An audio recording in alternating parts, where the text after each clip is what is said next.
Bonjour, nous allons envisager un emprunt de 9100 € qui est remboursé par le versement d'une mensualité à terme échu. Donc chaque mois, en fin de mois, on va rembourser une partie de la dette et la somme qui est versée à la fin de chaque mois est une somme de 200 €.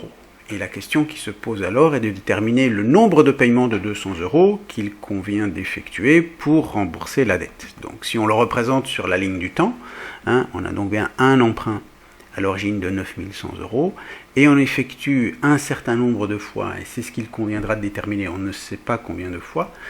Donc on effectue un paiement de 200 € et il s'avère qu'au bout d'un certain nombre de paiements, la dette initiale sera totalement remboursée. Alors pour déterminer donc la quantité de paiement qu'il convient d'effectuer, on va utiliser le principe qu'on a déjà vu à plusieurs reprises, c'est-à-dire qu'on peut établir une égalité entre ce montant initial et tous les montants futurs par le biais de l'actualisation. C'est-à-dire si on actualise tous ces flux qui interviennent à des moments différents, si on les actualise en T0, on va pouvoir établir une égalité avec la somme de 9100 €.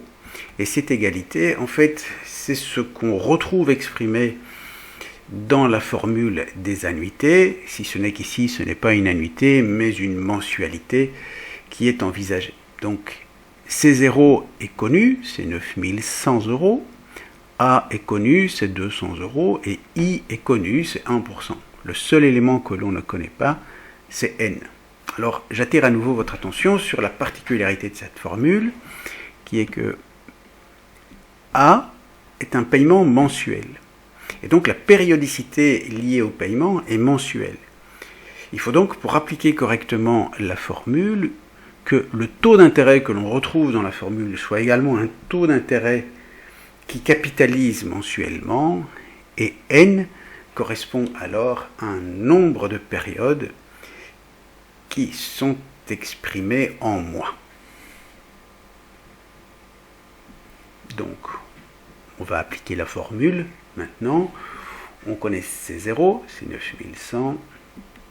On connaît I. On connaît la mensualité. Et donc, on se retrouve avec cette formule, et donc, qui est simplement, en fait, une équation à une inconnue. Donc, on va isoler cette partie-ci, ici. Et donc, vous voyez, en isolant la fraction de ce côté-ci de l'égalité, on bascule les 200 € de l'autre côté. Et ce qui a été multiplié devient divisé. Ensuite, donc, le 0,01 sont basculés de l'autre côté de l'égalité, il devient donc multiplié. Ici, on avait 1 moins, donc le moins subsiste, mais le 1 qui était de ce côté-ci passe de l'autre côté, il vient là, et il est en négatif.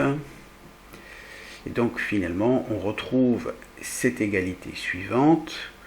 Alors, comme les deux termes sont négatifs, on peut multiplier les deux termes de l'égalité par la même valeur et on conserve l'égalité, donc on peut multiplier ce côté-ci de l'égalité, ces termes-ci par moins 1 et l'autre terme par moins 1, et donc ce qui permet, donc on fait disparaître le moins 1.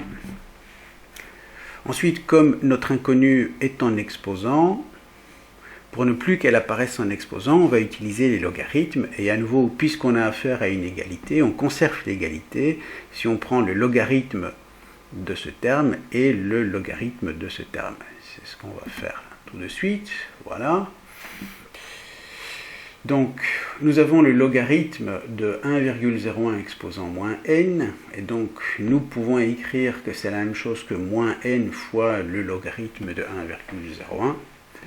Et donc, vous voyez, on est parvenu à, entre guillemets, isoler le moins n, et donc on va pouvoir déterminer sa valeur, c'est le rapport entre ces deux logarithmes. Et enfin, on obtient n égale 61.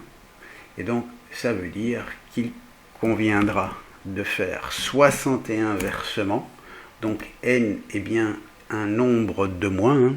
Ici, il conviendra de faire 61 versements de 200 euros pour rembourser la dette de 9100 euros. Voilà, je vous remercie de m'avoir écouté.